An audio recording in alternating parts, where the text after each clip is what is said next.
For the people who were here last in November of 2019, we had a meeting which was the planning meeting where we talked about the issues and concepts affecting climate and the environment in the neighborhood. Everything from the gardens and the green infrastructure climate solutions to other sustainability initiatives in the neighborhood like rooftop bee farms. The Earth School has a green roof.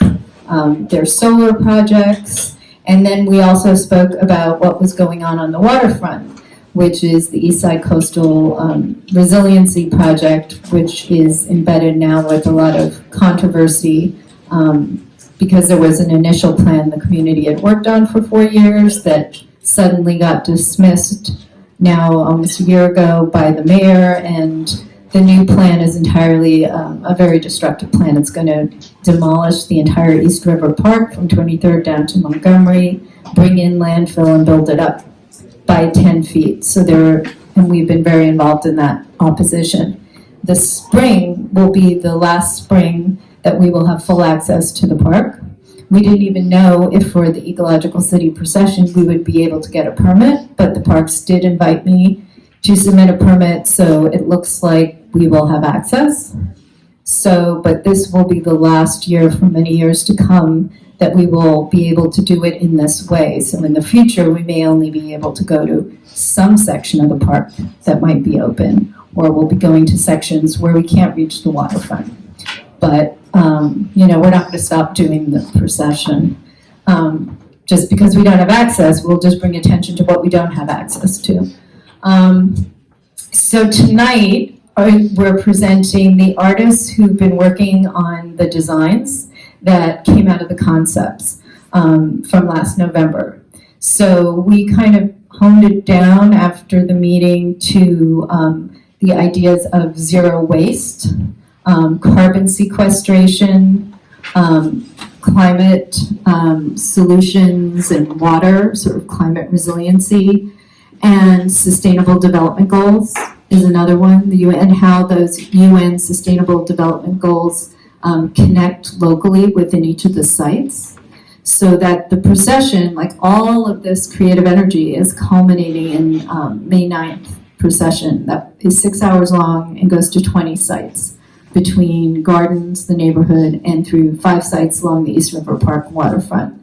Embedded in each of the sites are these different climate solutions. So if you look at it as sort of an aerial view, what you have is this incredible model urban ecosystem of solutions. If you just look at what's happening between the green infrastructure like bioswales within the gardens and pollinator gardens and water harvesting ponds and solar microgrids, and you put that all together with other things happening in the neighborhood, and then what's happening on the waterfront, and you look at that as an aerial view, it really is an amazing model ecosystem. So what we're trying to do is affirm that as a cohesive vision, and hopefully by affirming it and publicly through the pageant, not only are we letting more people in the neighborhood, some may be involved in, oh, I have a bioswale in my garden, but then they're not aware of how that connects to, let's say, the Earth School's green roof or the bee farm at 6th Street Community Center. So that's why the procession is kind of weaving everything together, and people will have a more holistic view of their part in a larger plan. And then by activating through all of this creative energy in the public pageant, you can actually impact positive policy change. And we've been able to take the visuals that were created last year, many focused on the Eastside Coastal Resiliency Project, and we've been bringing them to press conferences. We've been submitting them as creative testimony at City Hall, at community board meetings. So we will show up with the East River Park Spirit costume that has the plan for the Eastside Coastal Resiliency Plan is embedded in the costume. We brought her into City Hall, and I submitted her as official testimony. So yeah, all of this is not even just the culminating pageant. We then use the visuals and we use the performative excerpts as official testimony in the city planning process. So anyway, I guess you guys tonight will get to see some of the amazing designs, and then we'll have discussion, interact, any ideas you have for other projects we can possibly add or create, or things you'd maybe like to take the lead on. So don't think just because what we present here that it's a finite project. It's the kind of thing someone can say, oh, I have tons of fish. And we'll say, oh, great, you have these visual fish. We can integrate them into a performance on the waterfront. So we have a dance performance, but maybe they need that as a backdrop visual. Or somebody will say, I'm an opera singer, or I play the cello. So that's the thing is, anybody any talent people have, anything people want to contribute, we can always find a way to integrate it into the big picture. So, okay, I'm going to give this over to Michelle.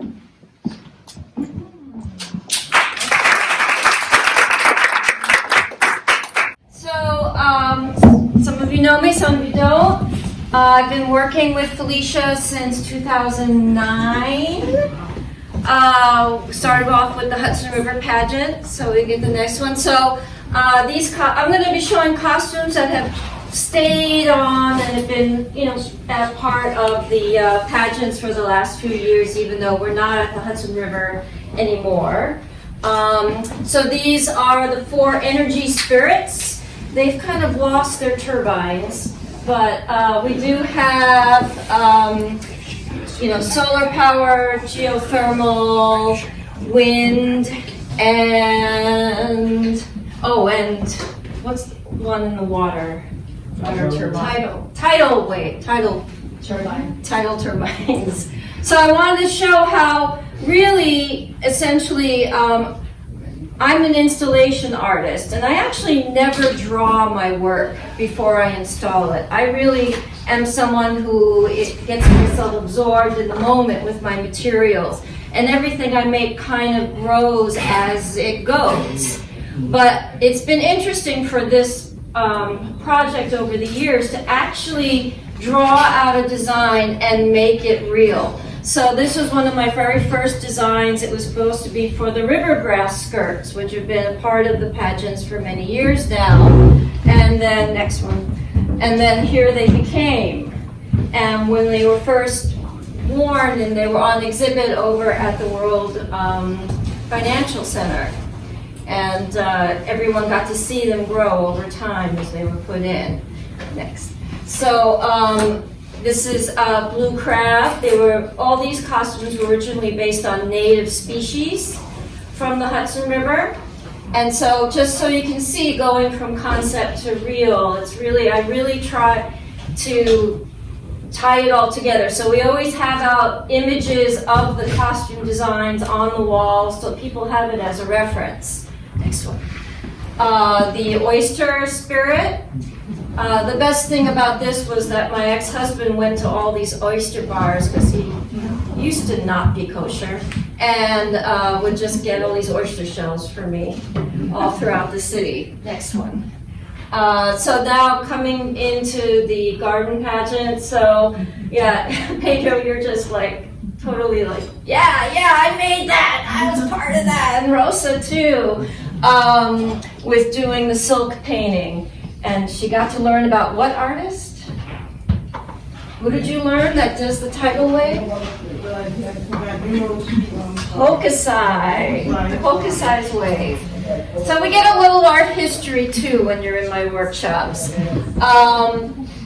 So we'll go to the next one. And so this was Gaia. And again, when you come to the costume workshops, which are on Wednesdays at 6:30, we are going back to our very original space, which I never worked at. Lucrezia did. That was before my time. But I'm excited to go back to where the garden pageants really started, in that 3rd floor space. Right? 3rd floor. Yeah. So it'd be interesting to feel the spirits of the garden spirits there. So Gaia, she was a living filter. Her whole skirt was based on a natural filter where you had the earth above and then eventually the coal that would be at the bottom to really filter out. Next one. A new natural energy spirit, right? Renewable energy spirit was this one. That was just using a lot of found materials that were actually left over from the early garden pageants. In terms of our materials, we try to use materials that are from materials from the arts, recycle, reuse. For the sustainable development goals, I was remembering how Rosa did these. We used indigo dye to dye silk strips that the little kids were going to wear from one of their performances with different solutions written down on them before we had this term that I was told of. So I see this piece as these strips again, painting them in silk, and we'll have to work with this headdress. We're going to work a lot with reed and rattan. Has anyone done basket weaving here? Any basket weavers? Well, yeah, of course. Yeah. Well, we're going to go, basketry 101. That's what we're doing. Okay, next. So this was very much actually a drawing that I just redrew what Felicia sent me one day. And I decided that we were gonna, for our zero waste, we have the daily wear version. So this is kind of based on a vest that kombu vest maybe, or the kombucha leather. And Dee Dee will talk about that, yeah. And then we're gonna be casting with mycelium spores in the shape of a mushroom cap, which will then weave the base for with the reed and rattan. And all these other little elements, in particular that I like. If you go to the next slide, she's got a reusable, reusable shopping bag. If we have shirts, I know that we have our wonderful hand-painted cardboard signs that are very visible. But I was thinking that, when we're walking for 5 hours, we want to carry some water with us. I know we usually have a water rickshaw, that's the word I was looking for, that rides along with us. But just in case you want to carry your own nuts and stuff to fortify you, I was thinking we've been making these bags out of recycled t-shirts that could be hand painted as well with sustainable, what's the term again? Just solutions that can be incorporated. Yeah, next one. So then there was the spirit wear version of the zero waste. And so Felicia's getting me to try kombu, to work with kombu. Mostly I work with handmade paper, and I collect natural detritus, and I form my own paper and pulp. Like recently I've been pulping coconut fiber and casting with that. So, does anyone have any old linen tablecloths? Anyone have from their great grandma? Because I really would like to make paper from an old linen tablecloth or sheet. If you want to bring one in, if it's ground up enough, it becomes a translucent material, and I would love to. This is all a form that would be with reed and rattan and then paper stretched between, but maybe the headdress could be the kombu. Yeah, well, and also kombu we wanted into the carbon sequestration because the seaweed is one of the main carbons, but we can, it can be used in mix and match. Yeah. Okay, so next one.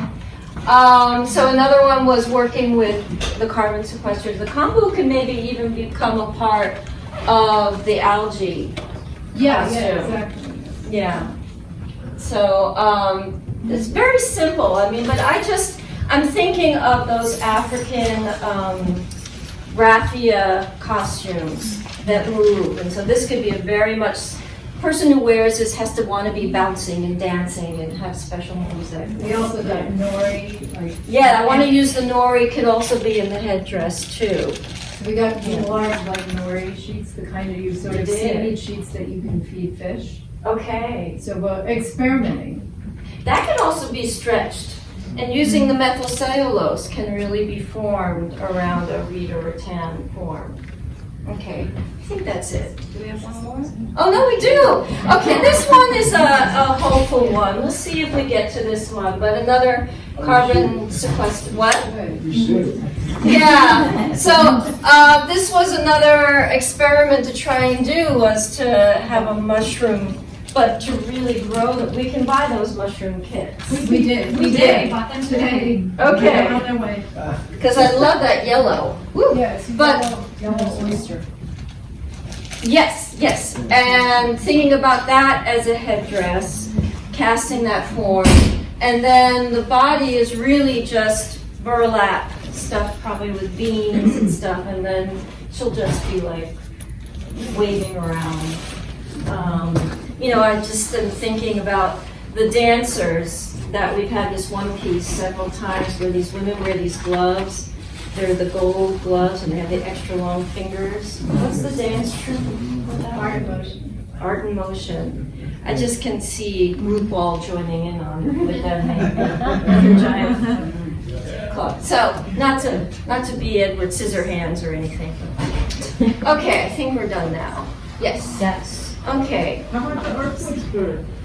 The what? We need the earthquake spirit in Puerto Rico. Oh. Calm everything down. Oh. Add in the next one then.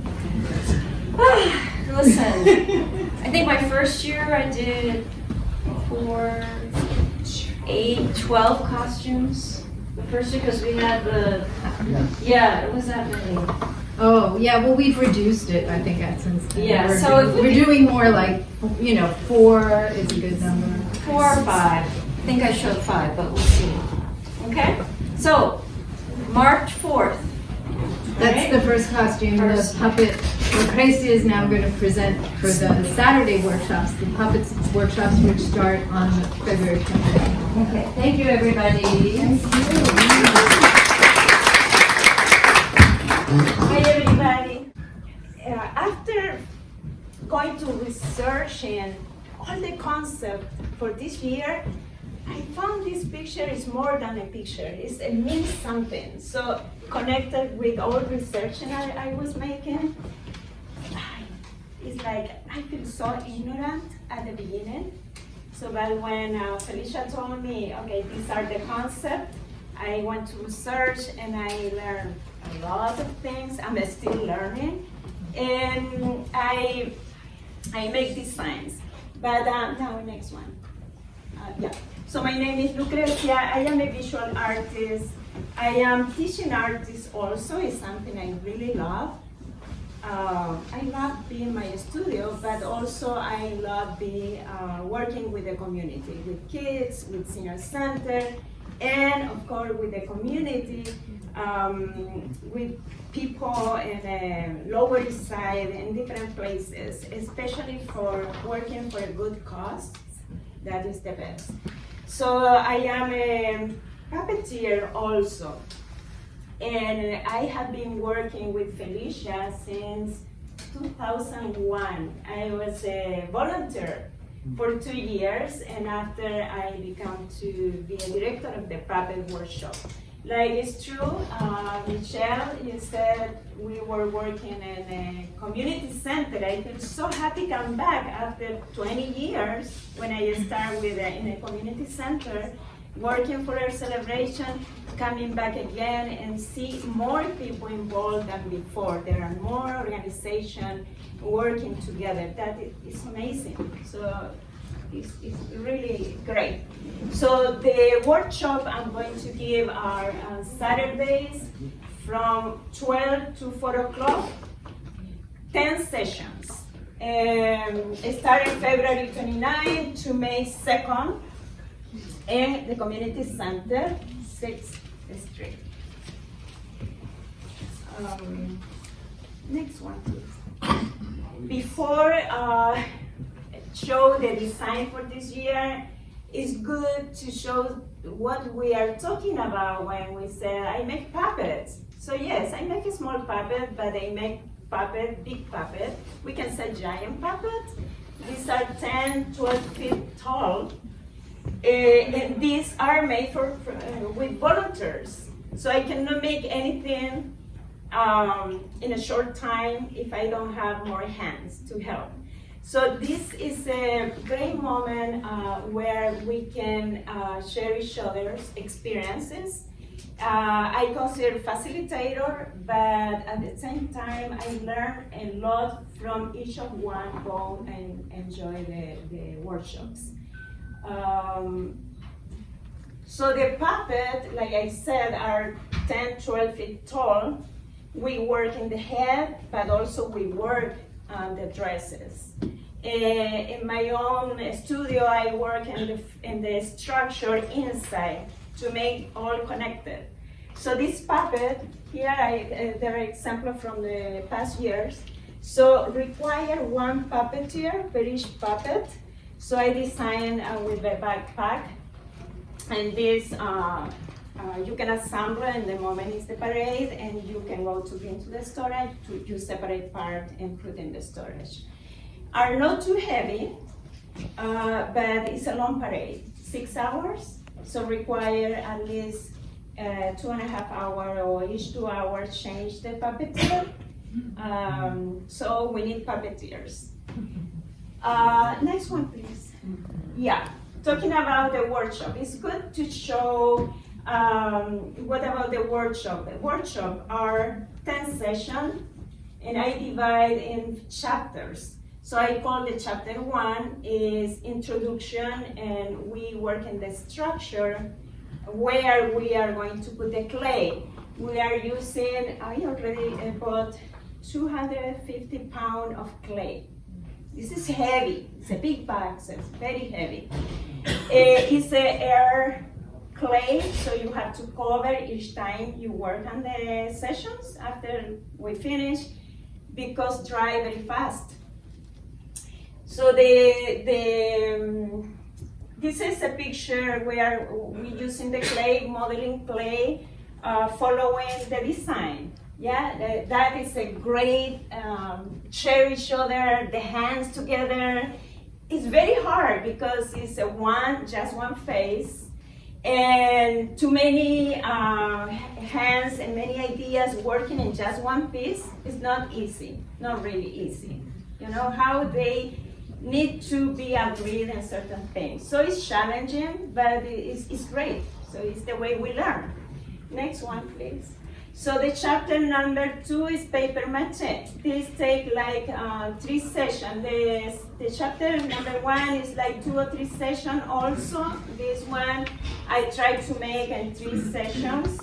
So it's 2 or 3 layers of paper, switching colors, and I am using now a thicker paper. And the volunteers help us, but at the same time they learn techniques. That is a good part. It's not just, I want help. They receive things. So people sometimes take classes and pay for the classes. This is the idea. The organization provide this safe environment also, and finally we can get very good friends and helpers doing these workshops. Next one. So the chapter number 3 is painting the face. So we incorporate all the elements to justify the subject, yes? So next one. Okay, also we make a drawing. So I made originally this drawing of this small scale sketches, but the volunteer helped to make the drawing again and canvas. So after they paint. Next one.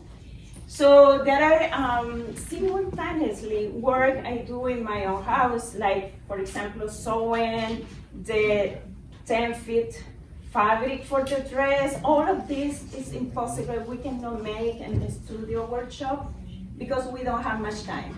So I use my extra time and I do at home. So also we connect the drawing into the dress.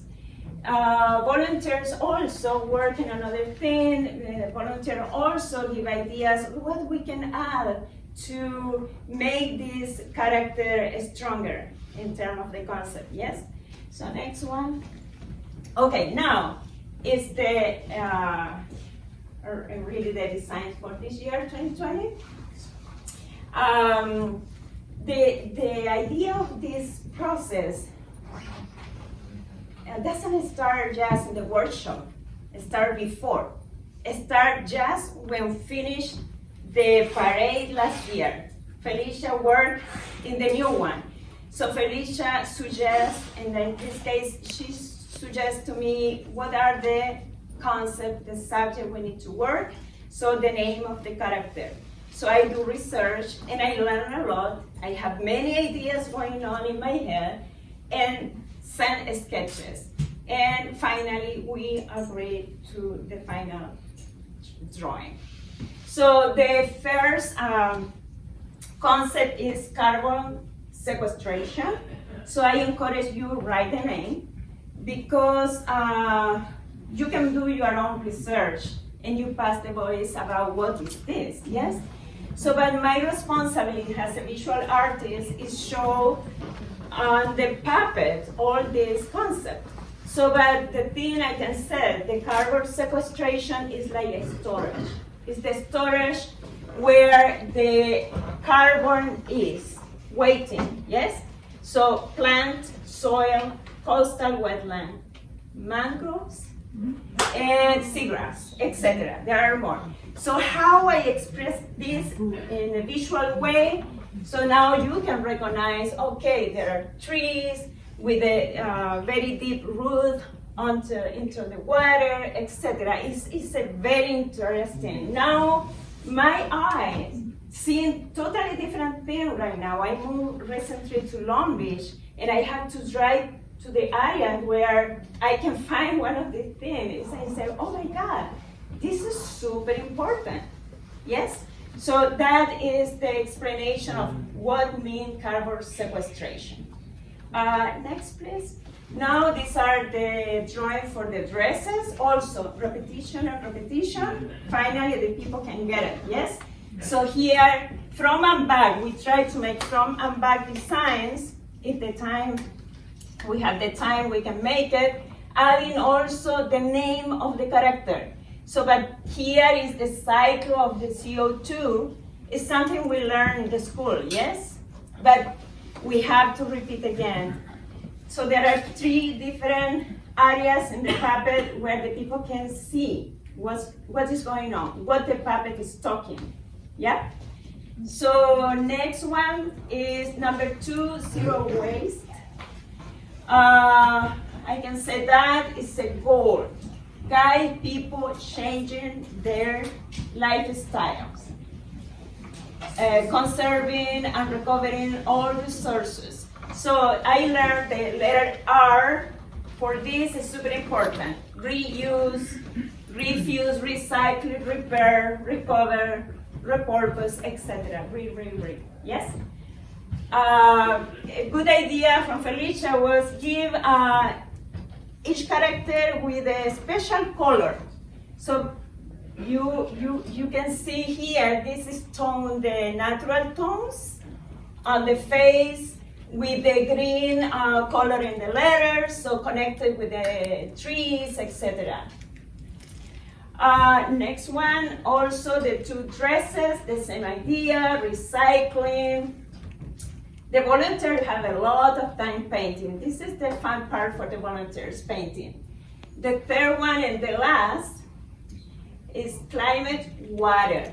That is very, was a little hard to get this face because I was look at the size to see a little more the profile, but I think worked pretty good in this way. So the contrast, very important, global warming impacts the water.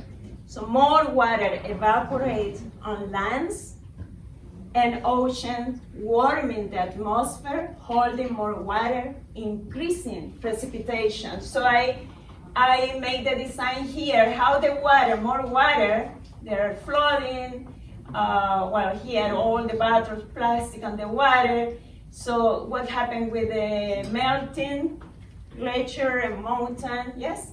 But also some areas, we have less precipitation, leaving arid areas increasingly dry. So this is a mix of the dry, too much water, and dry and fire. So Australia, a lot of fires.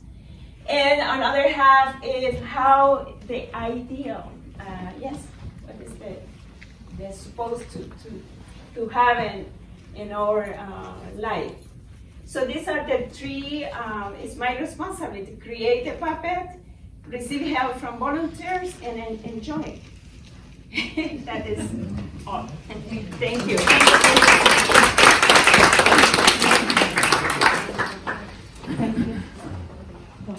I'm Wendy.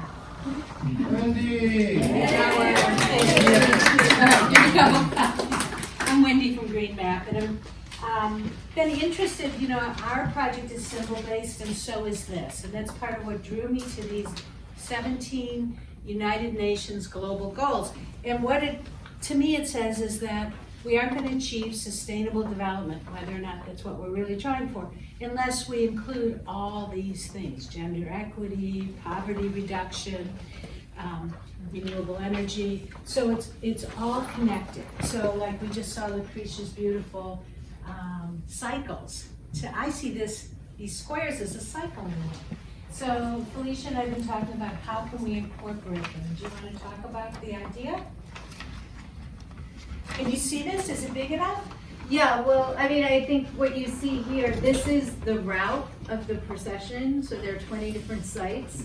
And each site, we've already been celebrating a particular climate solution. So Wendy and I we're trying to figure out, well, each solution that we've already attached to a site, how does that relate to one of these sustainable development goals? So most of them were kind of obvious, and I think there were a few that we were trying to figure out, and then oddly enough, they didn't have in one of these squares anything for air. So they have like of the land, of the water, and they're missing of the air.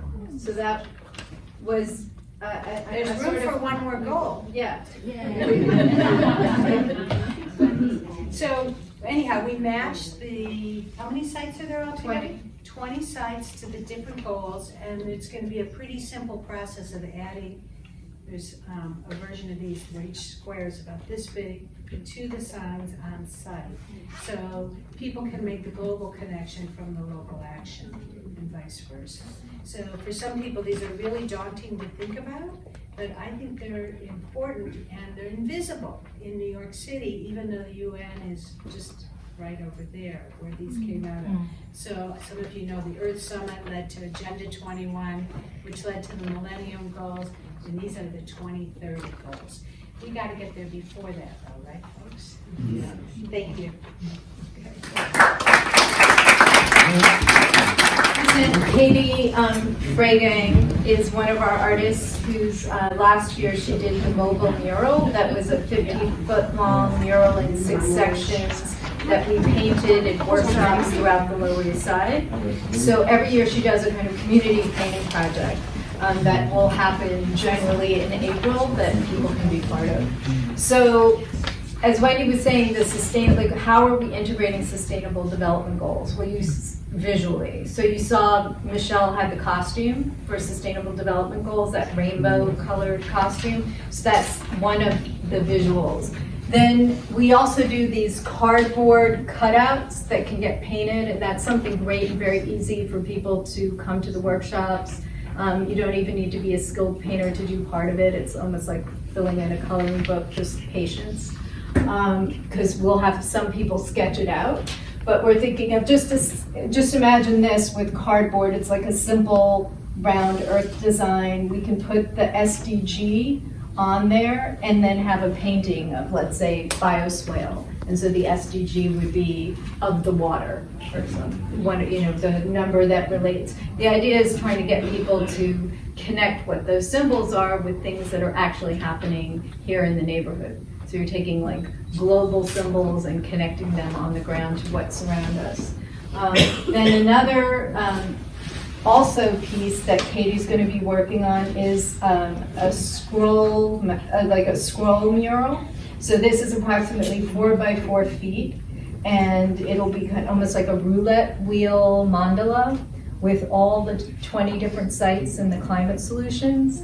And then we will have a ceremony. So at every particular garden and site that we go to, there will be a ceremony where they mark their climate solution and SDG on this painting. So that will incorporate, and then it will have solutions as well as the SDGs. So anyway, there's lots of room for people to join in.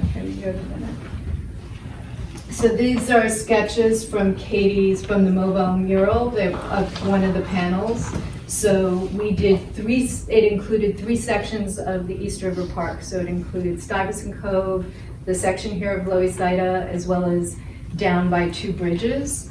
And this was the 2 bridges section, the sketch with the amphitheater, the seal park, all the things that are going to be destroyed, unfortunately. And so it was sort of the community's vision of what they wanted to protect, as well as it also included like decking over the FDR and other ideas that the community had that got trashed by the mayor.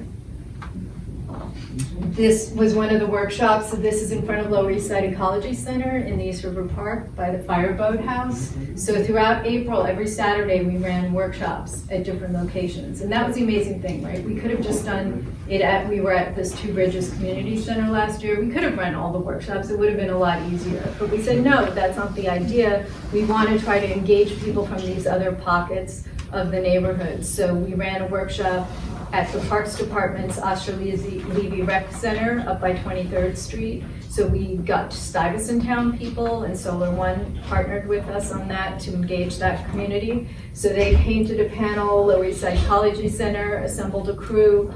So we worked with them. We also painted out here on Avenue C as part of the Spring Awakening Festival.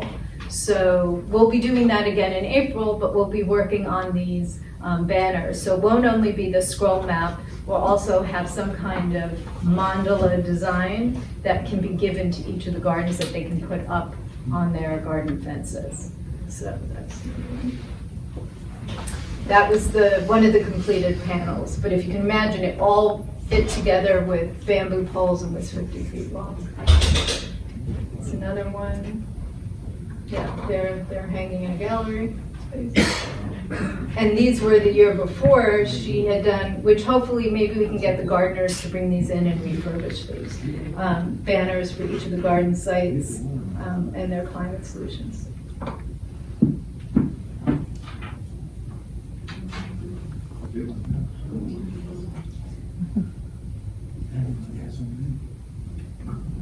Yeah, the next one. Yeah, so this, Katie just sent this to me today. So this is sort of the initial draft for the mandala. So it's sort of like a big wheel, and then I guess we can put like maybe an outer ring with the SDGs and have a portion that people can mark. Now I'll introduce Dee Dee.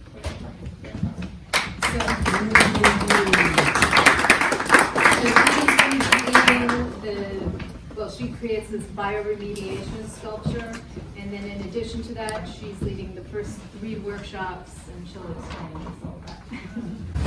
Hello. So I just came to explain the workshops, not so much the sculpture. That's what we talked about last time.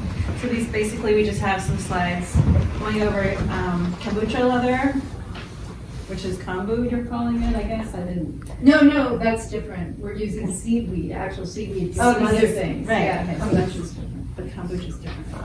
So yeah, so there's seaweed is a biotextile, but also there's kombucha, which is a biotextile with the SCOBY. And I have a SCOBY here. If anybody wants to look at it.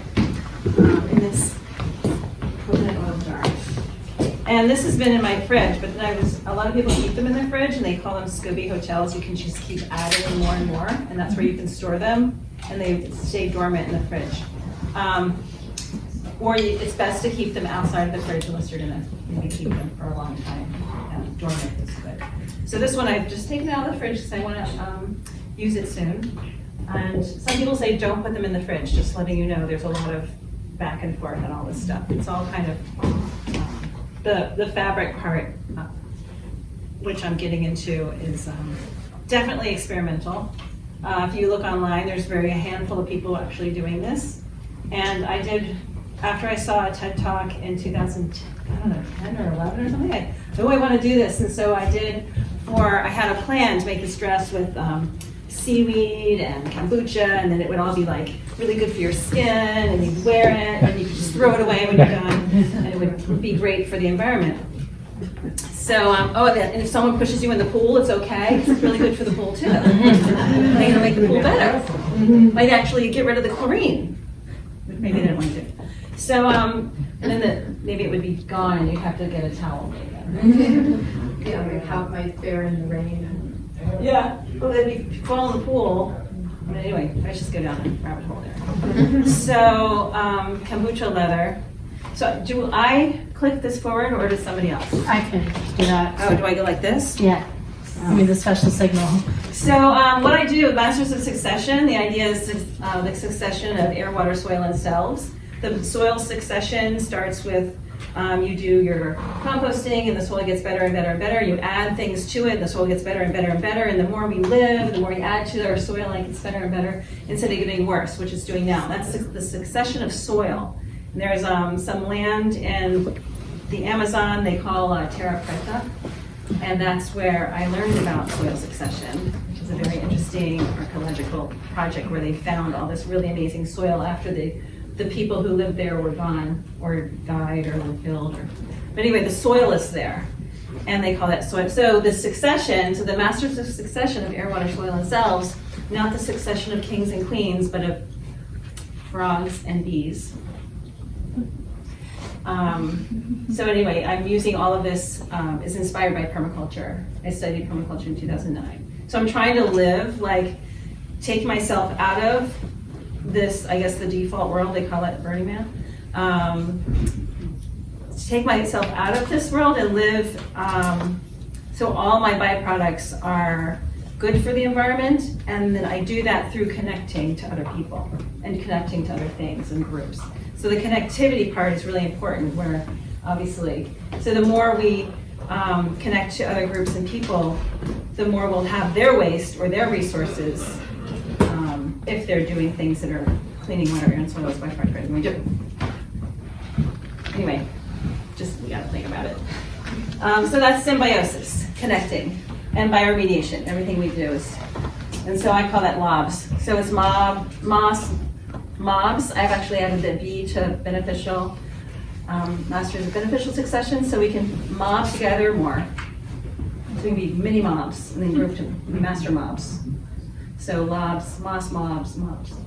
Anyway, next. Biomaterials. Now we're going to get into the bio. Next, symbiotic culture of bacteria and yeast. This thing. Next.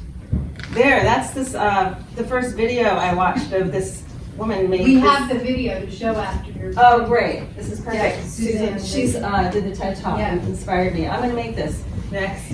And she also, I think that's hers too. Next, we can go fast. This is the one I made.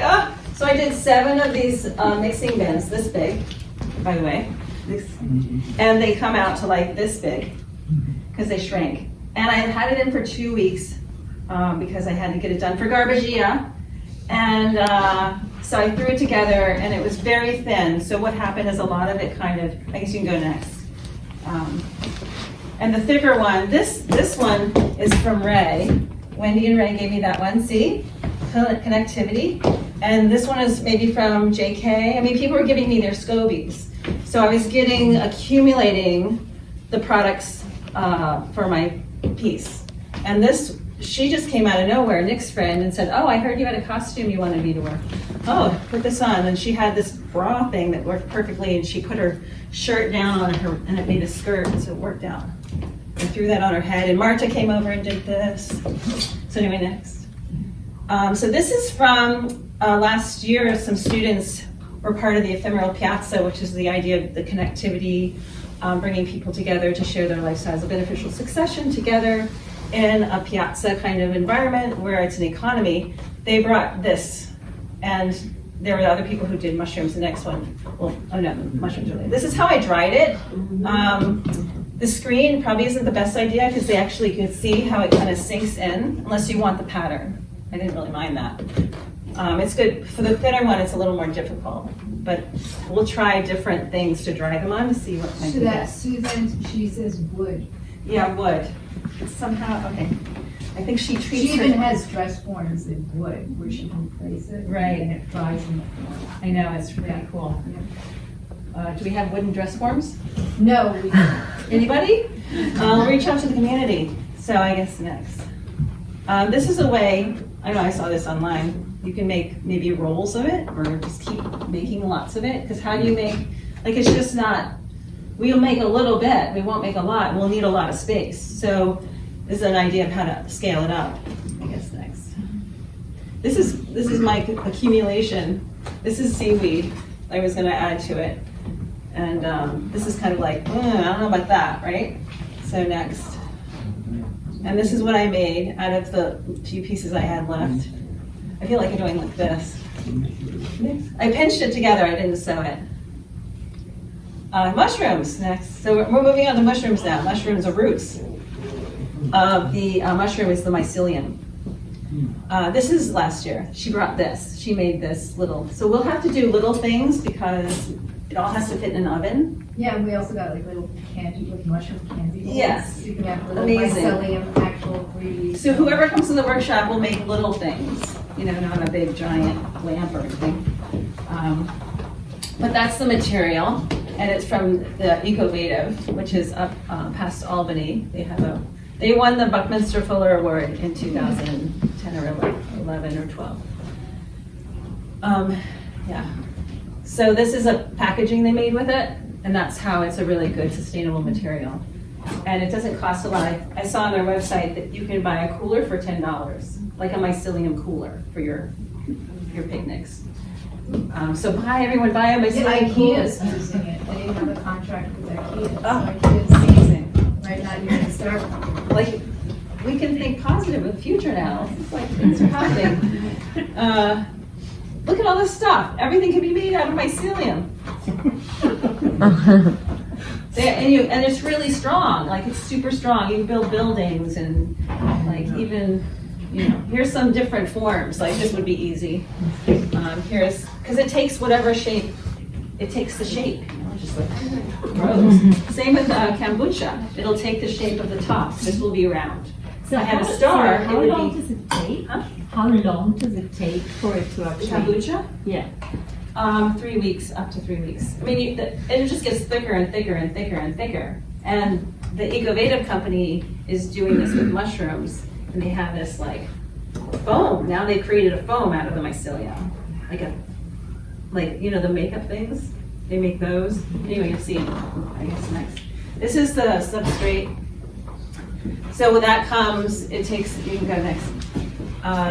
That's what it'll look like after it's stored for a few days. And then next. That's one of the products. It's very clean. Mushrooms, you have to be very sterile. Not so much with kombucha. I mean, you do, but with mushrooms, very like, you have to use the alcohol. This, you don't have to use alcohol. But with this, we do. So this was the shake it, and then you make it, and then you bake it. So it's pretty easy. Yeah, and here are some supplies. The next one is a picture of the supplies themselves. This is how it comes from Ecological. They call it grow.bio. They started Ecological, now they have another company called Grow. I'm gonna promote the company now, I guess. But anyway, they have this amazing, so they make these kits. So a lot of the students at Parsons, every student at Parsons has to do this kombucha and the mushroom stuff, so they learn this in school. Next. So that's just the same thing again. So activate. Okay, so these are some fun facts, which I threw in because it really is fun. These are all things that I learned in my permaculture course, actually. We had a whole day on mushrooms, which was great. So anyway, these are called hyphae. The mycelium colonies are truly huge. There's a huge mycelium mat in Oregon, and I didn't know it was honey mushrooms, but that's what this is saying. And what they do, also I want to say that they're communicating underground. They're like the underground internet. That might be the next one. Mycelium can act. Oh. It's a cleanup, yeah, it's bioremediating. So it breaks down toxins and it'll eat petroleum. So I put it on the sculpture because and I have it in these mycobooms on the side of the sculpture. I mix hair waste and mushrooms. The mushrooms eat the hair waste, and then the hair is absorbing the oil. So you're getting really oily pontoons that come off the water, and then the mushrooms will eat that oil. So that's bioremediating. And also in the soil, it'll take out the oil. And then you can eat them. Next. Yes, the internet.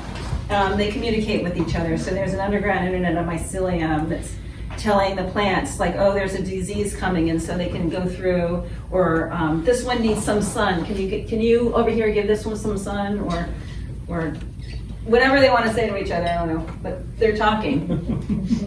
and then yeah, so it's a whole life cycle. It's not just the mushroom. There's the mycelium. We have the videos. Yes. Oh, yeah. There's going to be a video. Yeah, I so was we going to can bring it. I didn't want to play it. Yeah, so we have 3 videos. We have Yes, kombucha short videos. So let's grow something. This is the little pieces. So we'll be doing little things. You know, like you could grow so much just in your oven in these 10 days. If you ever want to make something, you can get this equipment, and all your ornaments can be made out of mushrooms. Yeah, next. Mushroom leather and foam. These are just a few pictures next. So you can do the leather in 9 days. Those are leather shoes, the mushroom shoes. Strong, heat resistant, insulating, resilient, breathable, biological. We don't need animals anymore. Plant roots. We can make stuff out of plant roots. Next. That's it. Just like, it's so exciting. No, it's exciting, and it's very experimental, but they're amazing to see what some of there are only a few people in the world who have really excelled. Yes. And they're quite incredible, and we have those videos. Yeah, great. Anyway, we have a bright future. So you have this mulch-like material, and I create custom either 3D printed molds or custom molds to actually grow the lampshades. Literally 5 years later, if you look at these are the biodegrading versions of those same garments. And really that's what's interesting about the material, is that this could go onto your compost heap and just compost along with your vegetable peelings. We can eat algae, use it as fertilizer, and turn it into bioplastic, biofuel, dyes, veneer, and textiles. The community all these years, enacted the story of the saving of Gaia, the saving of the gardens, and then in reality we actually made it real. So it was kind of an odd thing. We did a drama, but then it became a real life story. Yeah, well, Felicia, I was thinking the presentation about the mushroom leather clothing, et cetera, that particular moment at La Plaza where, I give the speech or whatever, and there's various other kind of ceremonial things happening. Would there be any value to have some sort of not really a fashion thing, but like a demonstration? Hey, everybody, here's somebody wearing clothing or an outfit or something that was grown with... Well, they are the solution. So in that scene, like the way we've been enacting it, right, you tell the sort of story, the history of the gardens. Then you had Hurricane Sandy, and then we had the birth of the climate solutions. So all these are zero waste, carbon sequestration, they're all sustainable solutions. But what ends up happening, they come out, but they're not really called forth where people just see the crowd, right? They see the group of the solutions. But I think what could be interesting, as you're saying, is, you could call forth zero waste, and, they can appear. So people pay attention to what, you're Sure, saying, yeah, and yeah. then the person appears. So the different solutions can be called forward, can be part of the drama. Yeah, that sounds interesting, because I was thinking that last year, we had the text about, well, here's what's happening with the East Village Park situation, and et cetera, and so if it's going to be that again this year, or maybe vary up the speech or the text or the presentation, that could be very interesting. I think more kind of interactive almost with the audience assembled. Yeah, maybe we could even have, if we could get kind of a chorus. Yeah, sure. And they can almost sing the birth of the solutions out, from zero waste, and so we can definitely think along those lines. So, But it could be an interesting thing. Various kinds of an individual or something. Like, okay, and now here's this, and now here's that. Just picture a reef made from literally the waste stream of New York, and behind it, the wetlands. You say landfill, of course. All of New York City at the edge is landfill, 100 and whatever it is, linear miles, 45,000 acres. But behind that, you could literally create marsh, oyster reef, and parkland. So we need that imagery, because they can't vote against that. Because democracy has one good point, which is that things that are absolutely attractive sometimes cannot be stopped. It was shown in America once, could be shown on the Lower East Side again. Anyway, this is the hope. Exactly. Thank you.